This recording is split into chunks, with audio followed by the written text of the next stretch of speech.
Hi, Claire. Sorry about that. No, I was ready to just do a monologue. Well, I'm sure that you could do it. I remember one of your TED talk. In fact, but the spirit of this is slightly different. I apologize. I was trying to fix my hearing aids, which is not obvious, but we see how it goes. So welcome to everyone. We are live on Twitter, on LinkedIn, on Zoom here, obviously, Facebook, YouTube as well. So the idea is that we have this conversation with Claire that I will introduce in a second as part of our EAVI conversation, and we'll put links about the EAVI conversation and the EAVI food menu in the chat so that we go straight to you. Claire, thank you for being with us now. My pleasure. You are in the States now, are you?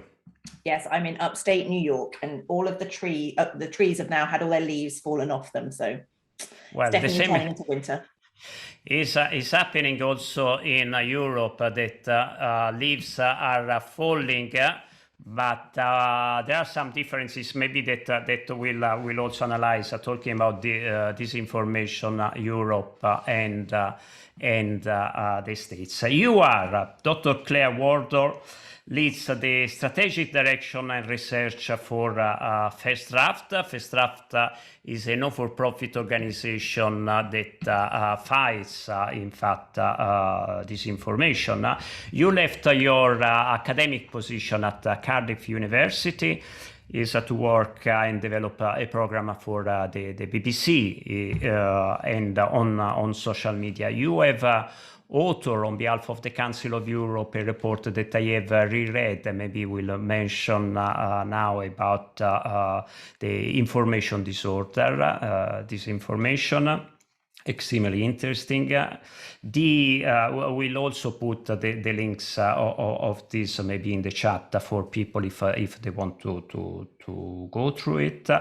You have been a fellow at Harvard's Kennedy School, a research director of the Town Center for Digital Journalism at Columbia University, is a head of social media for the United Nations Refugee Agency, and you have a PhD in communication from the University of Pennsylvania. You are one of our hero of fighting disinformation, reading what you have written, because you have both this academic structure, knowledge, wisdom, but you are a bit also on the activism side. And there are not many that have both of these virtues nowadays. So let's start with the report that I was mentioning. It's back in 2017, published I think in early 2018. Have things gone better or worse since then when we talk about disinformation? So it's a mixed bag. So we've seen the tactics and trends change because the platforms have taken more action. So back in 2017, when I wrote the report, we did have a problem with false information. You know, the most famous rumor in the 2016 election was the idea that the Pope endorsed Donald Trump. Now, we don't see as much of that content anymore. What we see much more of is misleading content. So it's speech that lives in the gray area, which means the problem is actually worse because we don't have a good way of dealing with that kind of speech. Because A, it's legal speech, and B, it's the kind of speech that a democratic society needs to have to function. But the problem is we have more of this misleading speech, and we have more people who don't necessarily know how to navigate this.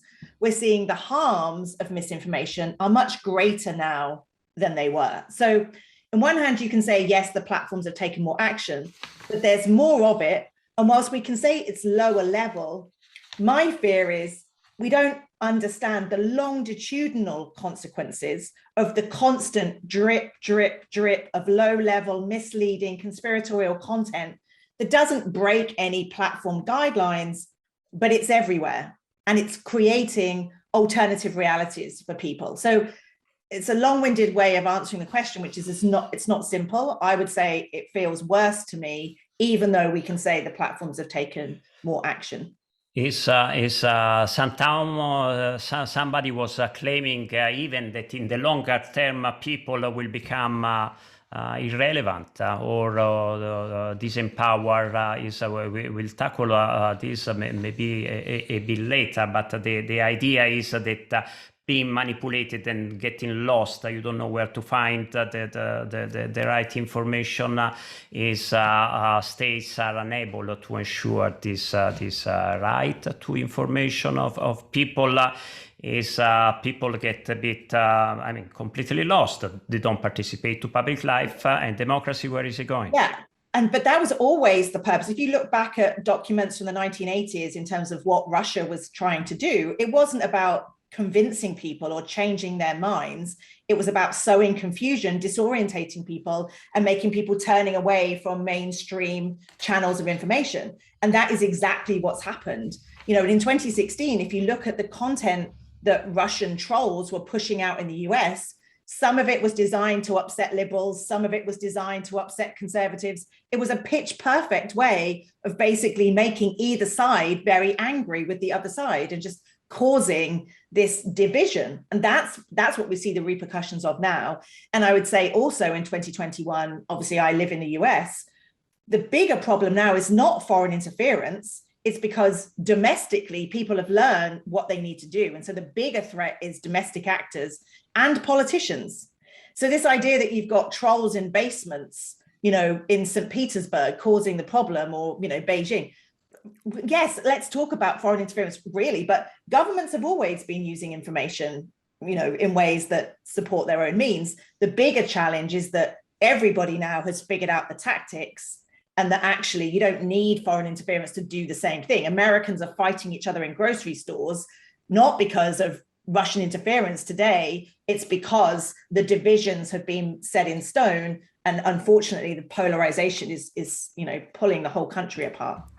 And when you see not anyone, but the president of the United States or the ex-president of the United States is publishing or inciting hatred and in the way that it happened, that was a very serious one.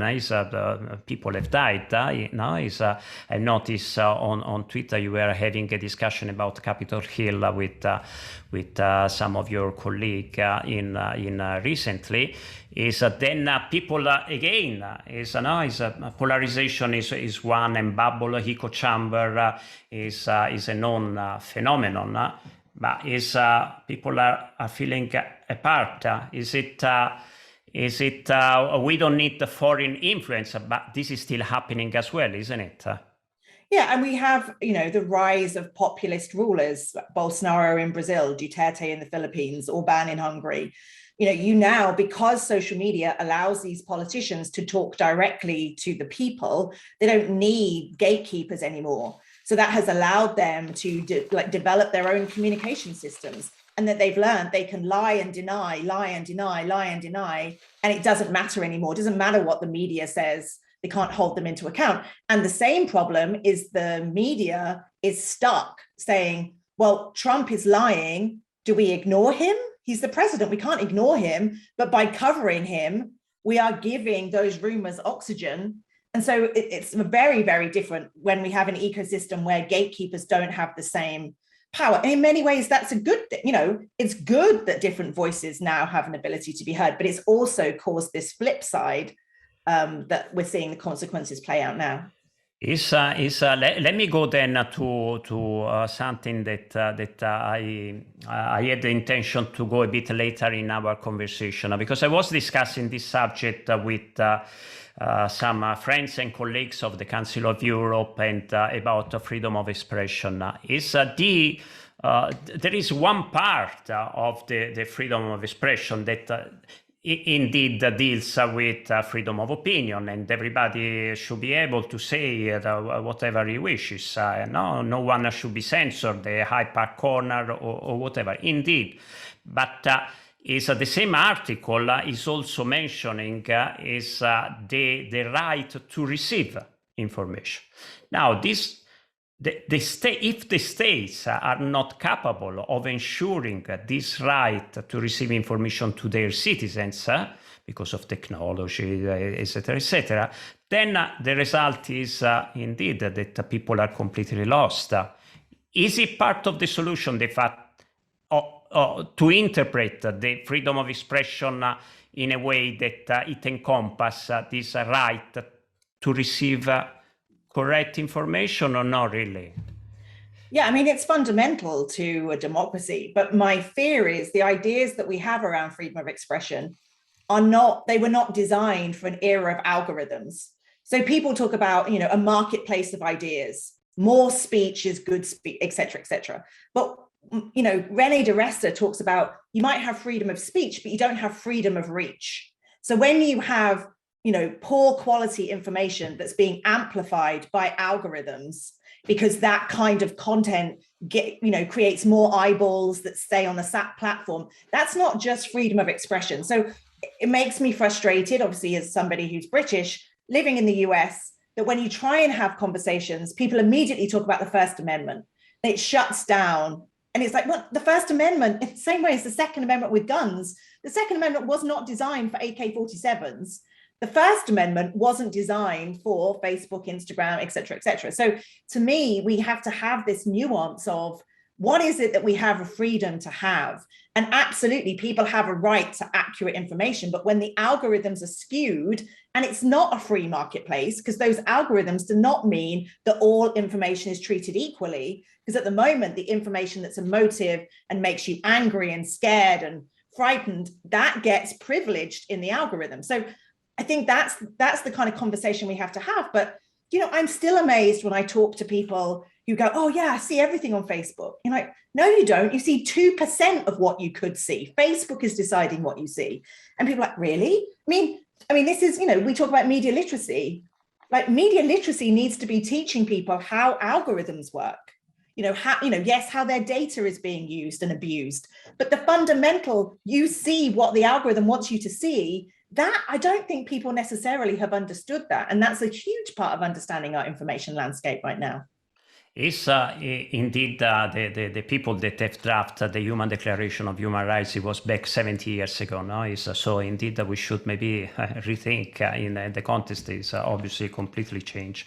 We ask the people that are participating is a little question, is because it's on whether, and this is a question that you mentioned in your report as well, we have taken exactly as it was, on whether people are worried about the fact that there are false information on the internet or not. Is because when you say that you are amazed, is it what is it that people don't understand? And when I say people or actors or policymakers, is before we get to a solution, have they understood the problem? What's your feeling? Yeah, I mean, even that question, I'm actually not that worried about fake information, because the really egregious, obvious fake content, we have less of it, and people are pretty good at spotting it. Yes, there's going to be 20% of people that think that Bill Gates is putting microchips in vaccines.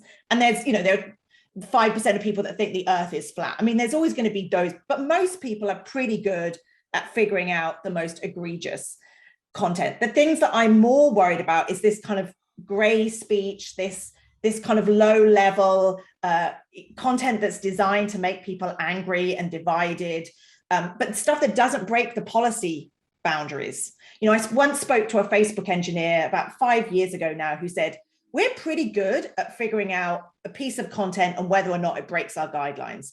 He said, but what I see every day is this tsunami of content that doesn't break the guidelines.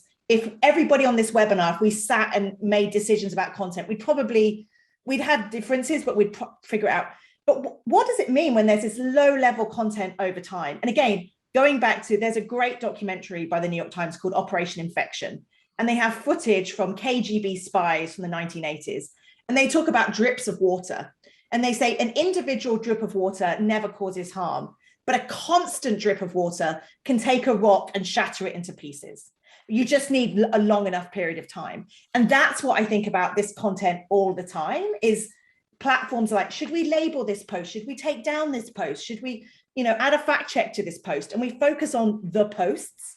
But what we are not talking about is this constant drip, drip, drip, drip of low-level content that we'd all feel really uncomfortable about from a freedom of expression perspective of taking down, but it's like causing a widening of differences between people, hate speech, xenophobia, fear, all that. And that, I think historians will look back at this period of time and say, they were sleepwalking into some horrific situations and they didn't see it because they were so busy being like, well, how harmful can that YouTube, video really be? Meanwhile, the great majority of people that are here are indeed worried about disinformation. What you are saying, which correspond a bit to the statistics and data that you have in your studies, depending on the countries, but I assume here people are quite knowledgeable about the issue. But quickly, Paolo, there's an interesting thing in communication theory called third person effect. So when you survey people about, are you worried that you can't tell that you can't spot misinformation? People are like, oh, I'm fine, but I'm worried about everybody else. It's the same with smoking and other things, third person effects. Like, I'm not concerned about advertising affecting me, but I'm concerned about everybody else. So, but as we know, as humans, we are all susceptible to misinformation. It doesn't matter your political persuasion, your education, your age, we're humans, and therefore emotional content means that we are less critical. Just a reflection, which is a bit simplistic maybe about what we have just said, is the drop of water, and in the long term, the effects of it, and it is not yesterday that it started, no? It's a few years, and will get bigger and bigger. I was amazed at one point that the DG of the European Commission was called Information Society. And we were indeed in the middle of the disinformation, and then they changed name. But what you are saying is that we risk not to discuss about information on disinformation. We risk not to have society at all in a little bit. Yeah. So let's take, for example, last summer, Donald Trump from 2015 onwards was tweeting about the fact that the democratic system couldn't be trusted. And we all went, ha, ha, ha, Donald Trump, didn't take it seriously. And then in the September of 2020, Twitter started labeling and then started taking the content down. And then in January, banned him from Twitter. But this whole time, there was this constant drumbeat of, you can't trust the democratic system. You can't trust the democratic system. Then we had the Capitol riots on January 6th. And still 30% of Americans don't trust that the democratic system, they don't trust the system. Now, if you ask me, we're going to have the midterms in 2022, and there will be a number of races that people simply will not agree on the results. And my worry is in 2024, if it goes a certain way, there literally might be a civil war in this country. Now, some people might say, Claire, obviously calm down. The pandemic is, this is too much. But what I've seen is that drip, drip, drip. Because all of this low level, oh, you can't trust ballots, you can't trust mail-in votes, or individually, none of those seem that harmful. But collectively, when you have a situation where people simply don't trust the democratic system, and in Australia, there are now rumors circulating saying you can't trust mail-in ballots. They don't even have mail-in ballots in Australia. But the internet has connected conspiracy theorists in Melbourne and Berlin and London and Houston. So you have the same rumors circulating, even in countries that have different electoral processes. And that's the thing that's just, unbelievable to me. So I don't think it's hyperbolic to say, I don't know what society looks like in 5, 10, 15 years' time, unless we take information disorder as seriously as we have to take it. Because when people say, oh, Claire, you've got a nice job, you just look at Instagram all day, there's this idea that misinformation is frivolous. It's not really that serious. But when you start talking about the harms that we're seeing, this pandemic is going on longer because of misinformation. Electoral processes are not trusted because of misinformation. People do not believe in climate change because of misinformation. People do not trust each other that look different to them because of misinformation. Now, that is not a frivolous thing that sits on Instagram. It's the fundamental heart of our societies. So if we don't take it that seriously, then, you know, Paolo, you and I could have this conversation in 5 years. And I honestly don't know what, you know, the UK will look like, the US will look like, Italy will look like. You know, well, this is not low level.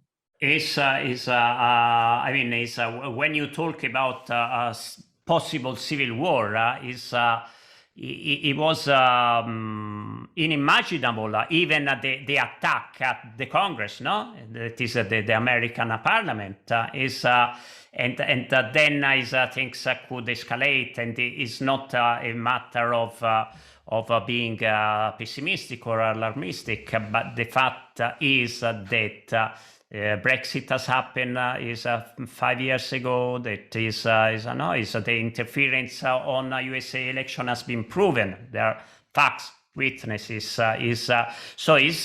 We can deny it, or we cannot understand it, which seems to the case. To me, the case more often. People or most politicians are probably in good faith, but they don't have the understanding of what is at stake. At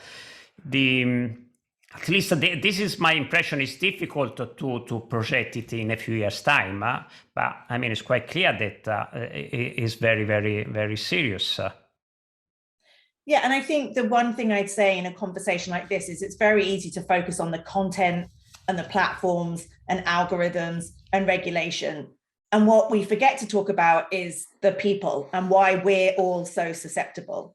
And in the last 20 years, people's lives have become a lot less secure. The global financial crisis of 2008 meant that many people's lives were severely impacted. We've had a number of scandals with politics. I mean, and then the bankers, nothing happened to the bankers. So trust started to decline. Then we had politicians going through scandals. In the UK, government ministers used to resign when there was a scandal. They don't resign anymore. So we've got this drop in trust that people are seeing because institutionally their lives are completely turning, but they don't see any repercussions.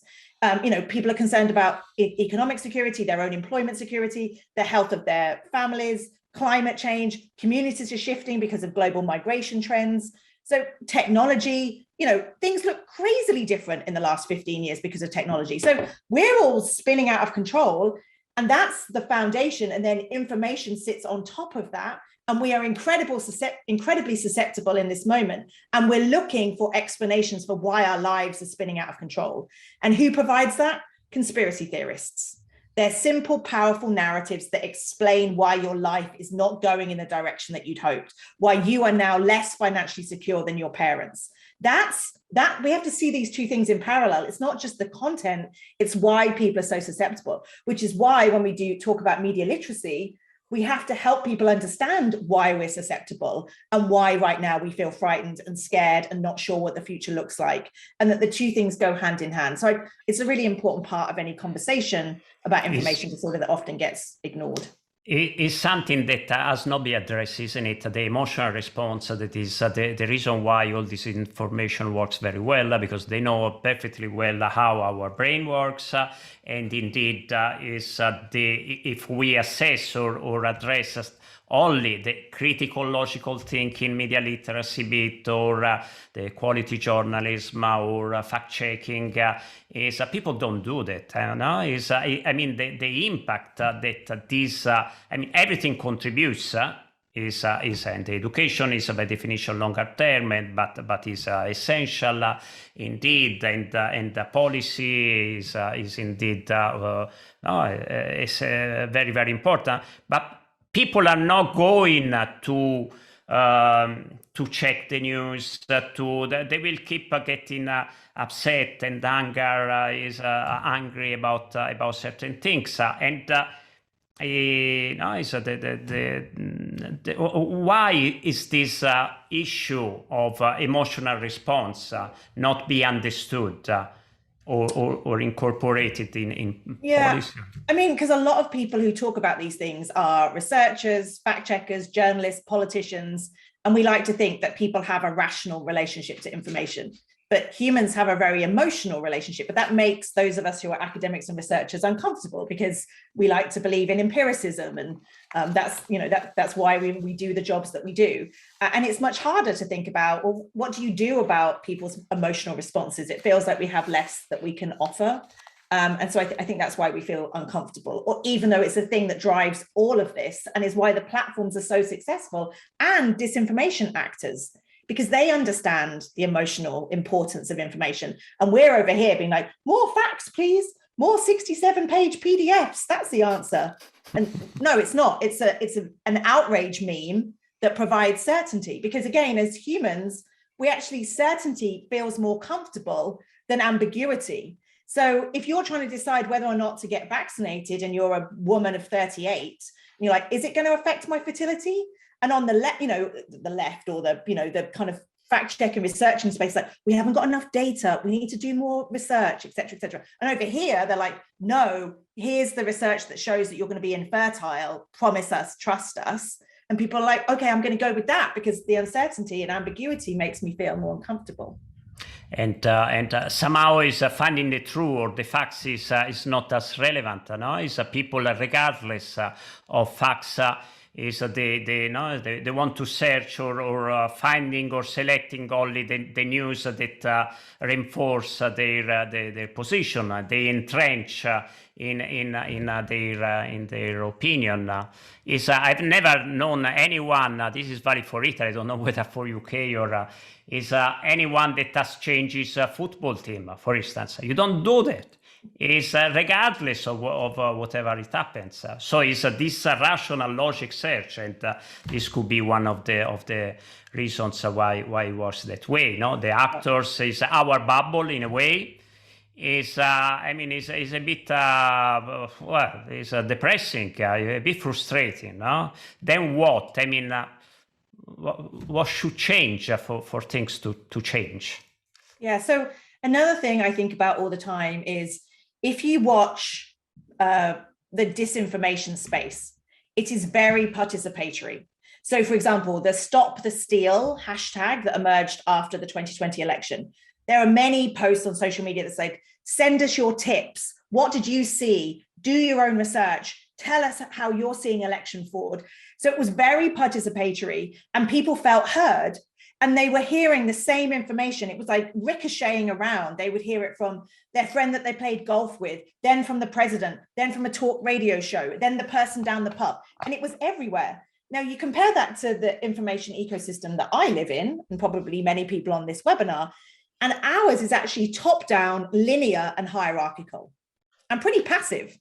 You might have the New York Times on Facebook, but they're not listening to me. They're using Facebook to broadcast. So even though we have social media is still used in a very broadcast way. If you look at the disinformation space, it's very participatory. So if you spend time in anti-vax communities, they're doing their own research. They're reading the latest research. They're reading the inserts into vaccines. They feel part of something. So if we are going to get out of this, and we'll never solve this, but to mitigate it, I think there's a lot of lessons about how to make people feel heard and part of the solution, as opposed to trust Dr. Fauci, he's got all the answers. Yes, he does, but that model doesn't work as well on the internet, where people are networked and connected and can seek out information that reinforces their worldview. It's a fundamental different information ecosystem, but we are still acting like it's 1996. And that's why we're failing. And we are a bit arrogant with this approach, isn't it? And the fact that as you say, the ecosystem is completely different, and therefore even I was looking for the definition of information, but what is it? This information clearly is not disinformation, but is this facts, data is to be translated into opinion and knowledge. But where is it? And then even if we have we do some effort to look for it, those techniques that you mentioned before about simply distracting or getting us confused, they are very, very effective. So people really they're lost. Yeah, and for example, we talk at First Draft about data deficits. So when you have a new event like a pandemic or a new vaccine, people have very genuine questions. Like you see people saying, well, what is mRNA? Now, if we don't answer those questions quickly and effectively and in a shareable way, those questions get answered by the conspiracy theorists. So the other thing is we have to respond to people's valid questions. I think too much we focus on misinformation, disinformation, conspiracy, and that's right. But I like to think about like an information supply chain. Like, how can we focus earlier in the information supply chain? So when people are confused and have questions and want certainty, they can get those answers. Because if we don't give those answers, then I know who are providing those answers, and it's the conspiracy theorists. So there's a lot here that we just need to think differently about. And while yes, let's focus, not focus, but the Bill Gates theories, like, yes, let's worry about them, but I'm not as worried about those as I am people who've always vaccinated their children, have always believed in science, but like, I've just got some questions. Because if we don't get them, we lose them in this symmetrical war, although I don't like to use that phrase, but asymmetrical situation where the other side, the disinformation agents, swoop in and provide this participatory, what looks like research-driven ecosystem, and we lose that person that we could have got vaccinated. So that, I just think we need to think much more broadly about the information ecosystem. Yeah, or being a bit more ambitious, or at least not to use alibi. Okay, then we do is a noise. That is a good project about this and that, but obviously it has not much impact. And this, as you say, the fact that they are so well organized on the other side, and again, you put it in your report back a few years ago, is a demand that necessarily we do understand the issue, and we fight is in that respect. If we don't, I'm not sure who are the allies in this, because it's in the many conversations that we are having here in Brussels, for EAVI, and indeed we are a civil society organization. Indeed, we are doing media literacy for citizenship, but I'm not talking much about media literacy anymore, because people don't get much the concept. But in what we have a bit revised the concept to encompass what you mentioned. Awareness is emotions, pay attention is or mindfulness to a certain extent, because it's otherwise we will never get there. We'll be active, but not going anywhere. I would suggest to start maybe with the questions, because it's I'm sure that people have now. I apologize, because I'm doing I'm trying to level the sound that I get in my hearing aids. It's quite difficult. So let's see what happens like this. So I remind that people can ask a question in the question and answer bracket, but I will read here in the chat. So we have a viewer on Facebook. We give a workshop on fake news in libraries in Sevilla, in Spain, and the children say, if you suspect, don't share. We are all victims. In all of this, it seems clear that the people and citizens are victims. Maybe children are a resource. Oh, 100%. When people say, oh, I'm so worried about the children, I say, no, I'm really worried about my mum. Because older people have only ever known an era of gatekeepers. So they actually struggle to know, like, why would something this expensive lie to me? So whereas younger people have only ever known manipulation. Like on Instagram, you have to say #no filter, if you haven't manipulated the photo. So what I would love to see is, and I'm sure there's some excellent examples of this, is bringing together younger people and grandparents to actually connect the dots here, and that the grandparents can talk about, you know, gatekeepers and truth, but, you know, younger people can talk about manipulation. So I think I would love to see more of those kind of cross-generational programs. I just go through the questions, and then we can also reflect about each of these points. Later somebody is Adeline Brion from Lie Detector is asking on how do we address the low level of disinformation? How do we make sure people are resilient against the drip of disinformation on a big scale? Yeah, and I think it's talking to each other about the harms that this is doing to our communities. So probably many of people on this call know, if you're going to talk to friends and family who are sharing misinformation, you don't say, you're wrong, here's a PolitiFact fact check. Like, that's the worst thing you can do. Instead, you need to talk with empathy, and you have to use language like we, us, neighborhood, community.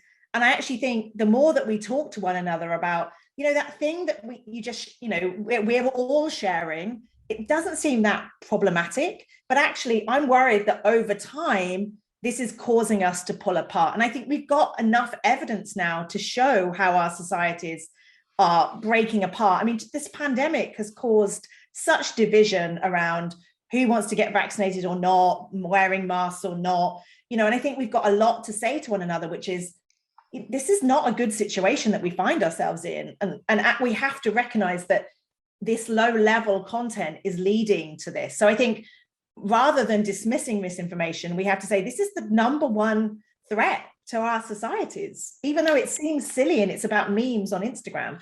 So I think the more we can talk to each other, as opposed to just muting your uncle or unfriending your crazy high school friend on Facebook, we've got to have these difficult conversations with each other about the harm that this is causing. Yeah, indeed, the digital environment is at least as polluted as there is a lot of talking about climate change, which is more easy to see, and the raising of awareness in that field obviously has started a bit sooner, but the threats is equally important probably. And also, just very quickly, I think an environmental analogy, a pollution analogy, is a very good one when talking to people, to say, you know, smog might not seem that harmful, but for people who live in cities with smog, you know, over months can cause real harm to people's health. You know, our drinking water, it might not seem that bad, but over time can have huge impacts on people's health. So I think using that as an analogy, like an oil spill, yeah, we can see an oil spill killing birds, and we all say, oh my goodness, it's terrible. But actually the worst kind of pollution is that we don't see. And I think talking to people in those terms can be quite useful for this purpose that we're talking about, which is getting people to take it seriously. Somebody was saying the problem is the fact that when brain bleeds, you don't see it. And you were mentioning something that I completely share, the fact that maybe we should rebuild these relationships, I mean real relationships in between each other, isn't it? To have more trust, and to meet and to discuss, to offer spaces for debating these things, not to avoid them. Yeah, and I think this also is part of the problem, is that, you know, in 1994, Robert Putnam wrote his famous book, Bowling Alone, and was talking about American communities and how fewer people were connecting with each other. And he was talking about politics and what it meant for politics. But I think now when we see how many people are living alone, you know, there's, you know, when you read stories about people who kind of believe in QAnon, often their family will say, yeah, they work night shifts, and they would work night shifts and they would go online, and the only people that were there for them were other QAnon supporters. Like, so much of this is about connection and community. And as more and more people, and the pandemic has made all of this worse, people have moved it behind the screens, many people living alone. And so that's the other part of the human aspect of this, which is it's not really about the information. And we see that with conspiracies. So many conspiracies are really don't make any sense. It's about the connection and community. Is as you were mentioning about screens, as I see that on our screen there is the name of Laura Mueller, of EAVI, that is one of the people behind the screen, good ones in this case, that I want to thank from already, because they permit to do these conversations. We have people are asking on whether misinformation is playing in UK primary schools. A link to that is somebody's asking again, back to children, how can we teach inaccurate information for young children who don't know how the internet works?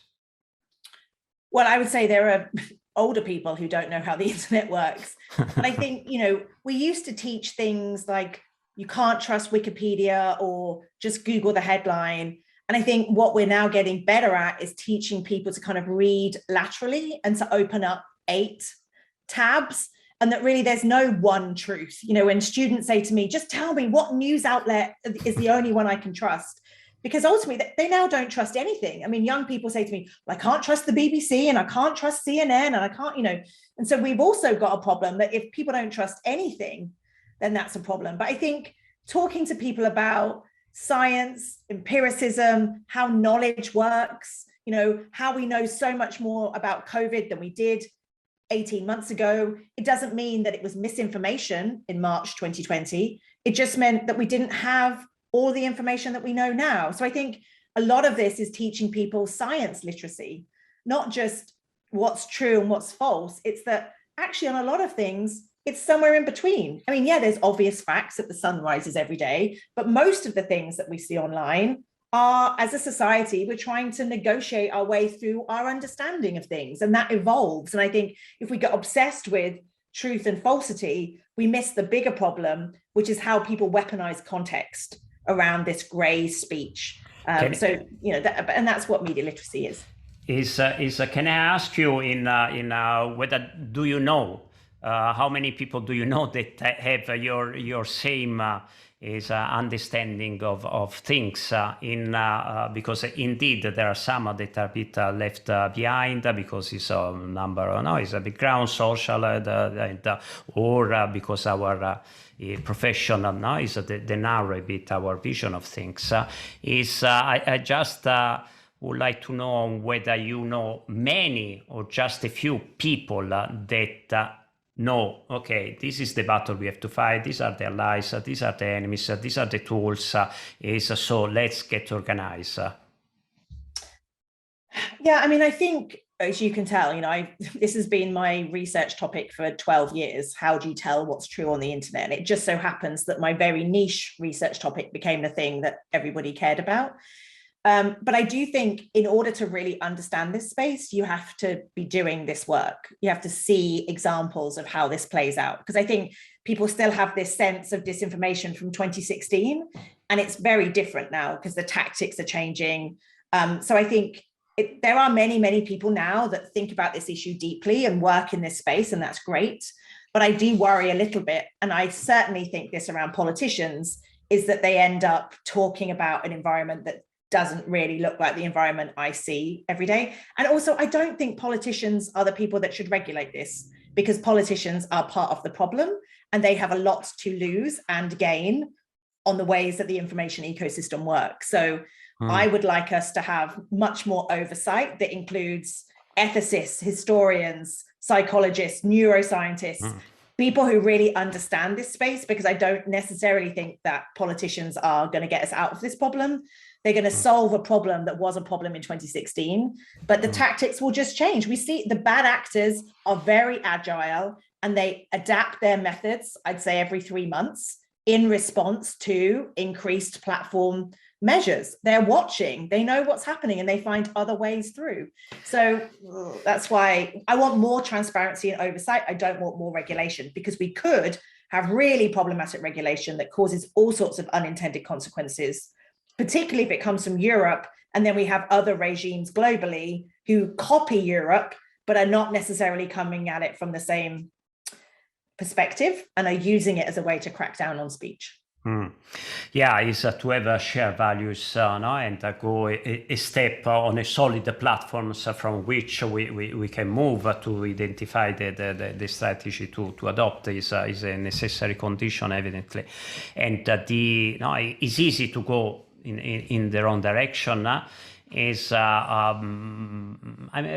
Sometimes I think some way that the problem with the USA is also linked to the fact that talking about politicians and thinking loudly is you have two parties, so polarization is easy. Shouldn't you have 3 or 4, and then people could make it's more difficult to polarize if you have more choices. If you have a narrow menu, then you are either A or B. Yeah, and I would say when we look at elections over the last 5 years, those where we've seen more interference have been in countries with two-party systems. In countries, I remember people saying, I'm so worried about the Swedish election. And it ended up not, it's very difficult when you have nuance in your political, options. When it's, left versus right, it becomes much easier. And when you have like in the UK, we have constituencies that sometimes there's a tiny margin. So you can actually really interfere with an election quite successfully with these small constituencies. So that's another issue, which is if we're trying to stop election interference, we need to think about the electoral system. I quickly go to a couple of more questions, because otherwise I would feel a bit guilty. Jose is here on Zoom is actually saying, following on the idea that disinformation is mostly participatory, whereas mainstream media information is hierarchical, what measures would you suggest for the media to become more participatory in this process? So it's the business model. So if we think back to 2008, 2009, when social media really emerged, you had people in certain news organizations who were really excited about what this new technology could do in terms of their relationship with audiences. And you had these amazing crowdsourcing projects. You had real attempts to listen to the audience. It was an amazing time. Then around 2013, 2014, the editors learned how to use Twitter and Facebook. And they were like, no, that takes too much resourcing. We're just going to use these platforms like broadcast mechanisms. And since then, we've sort of lost that opportunity.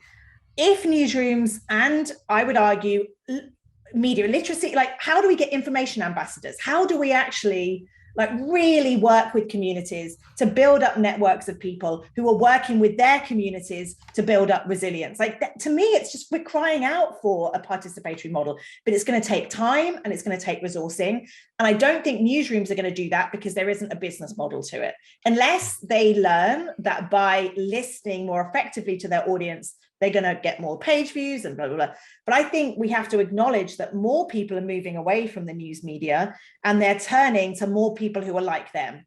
So how do we train up and engage people in their communities? There's this beautiful example in Sacramento where they trained up young Hispanic teenagers. They had to go through 40 hours of training around public health and misinformation. And they then went back into their communities to build up confidence in vaccines. And to me, it was this beautiful example of proper training and real engagement with community that will have long-lasting implications, but it was expensive and it took time. So that's really what we need to take seriously. And I think there's a great question here where somebody says, is media literacy taken seriously at high-level conversations? No, because people think there's a quick fix. And so they think tweaking a Facebook algorithm or changing Section 230 is going to solve all of our problems. If we'd started investing properly in media literacy back in 2016, when was the time that, let's just acknowledge misinformation has been around for a very, very long time, but everybody started worrying about it in 2016. If we'd started really investing in media literacy then, we would be some way towards our goal. This is going to take us 30 years. There's no quick fix. But people who are worried about this problem think we need a quicker solution than media literacy. I think now there's much more of an awareness that there isn't a quick fix and we need to do this with communities. But, we're 6 years behind the curve. Don't tell me is about our fight to have, for instance, media literacy back in the Audiovisual Media Service Directive, and the struggle that we have to find is some funding to have EAVI initiatives to continue. The Alicia is okay. Somebody suggesting that local journalism is very important. We have 8 more minutes. Is then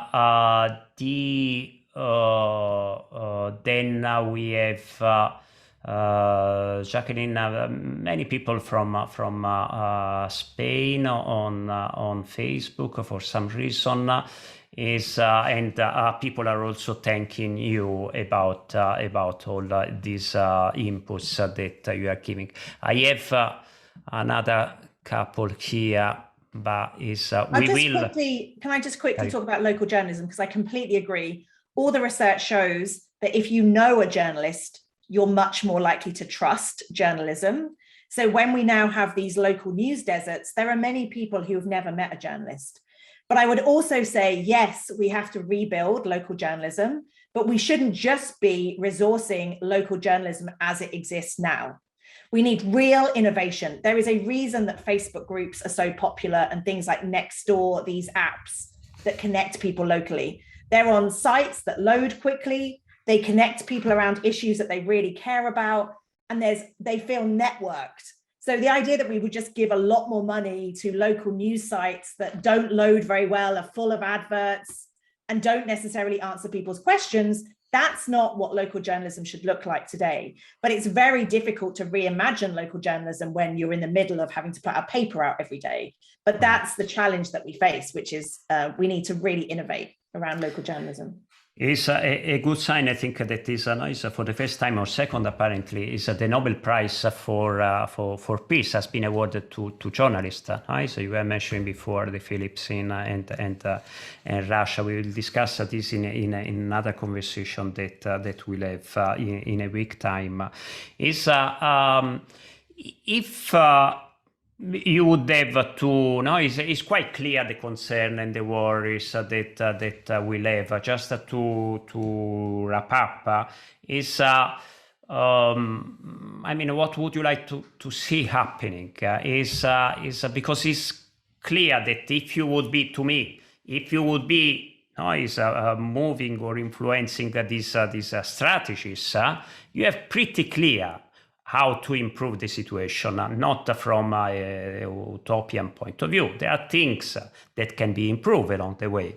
And indeed, there start to be resources also financially or attention from foundation or other international organizations.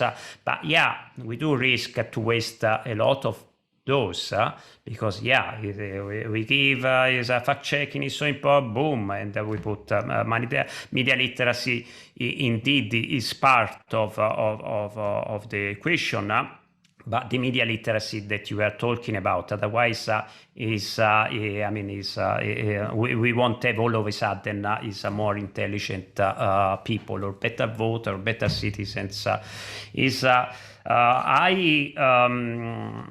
Before giving you the floor and then I will close with you, I remind our participants the next session that we'll have will talk about artificial intelligence with Letizia Paracalabrescu, that will talk about artificial intelligence, what is not and what is not. She's a very well-known YouTuber, and I also want to thank the participant, the people EAVI, and obviously you. So the last minute is all yours. Is a couple of minutes. I mean, if you would have to give a message, a priority, or I don't know, a call for action, is me. I have learned a lot. And I thank you for the energy that you put in this. And it's very contagious. So thank you for that. I've got my bit. To the rest of the people that are there, what is important? Why does it matter? What should they do? How can they contribute to a solution? Yeah, and I mean, I think we've just touched on it, which is, just seeing from the chat, there are people from right around the world who are working with their communities. I would say to you that the work that you're doing is the most important work. There's high-level commissions coming out, there's reports, there's all sorts of things, but the work that people are doing at the ground level, grassroots, is the most important thing that could happen. Even conversations that you have with your family around the dinner table, that's the way that we get out of this. There isn't a quick fix. It's going to take 30 years. We just need to develop the skills so that people know how to operate in a polluted information environment. We are never not going to have polluted information. So instead, what's the equivalent of putting SPF 30 on my face when I leave the front door? What's the equivalent in the information space? And that comes from having conversations with each other and being aware ourselves of what we do. So I would say there's no magic wand, there's no quick fix, there's no amount of money that's going to solve this, really. It's about us at community level taking this seriously. But the last thing I'd say is we don't need a UN agency for disinformation, but we need something that's as powerful as the platforms, that is as well funded. Today, Rockefeller announced a $10 million fund to fight health misinformation. That is a tiny drip of water against the scale of the problem. So yes, we do need money, we do need bigger institutions, but ultimately this will be solved by people on the ground doing the great work that everybody's doing, the types of people that have tuned into this webinar. Thank you, Claire. We will leave for a couple of minutes. If we put off the video, people will still be able to read and have your handles and information and getting in touch also with us if they wish to do so. Thank you again.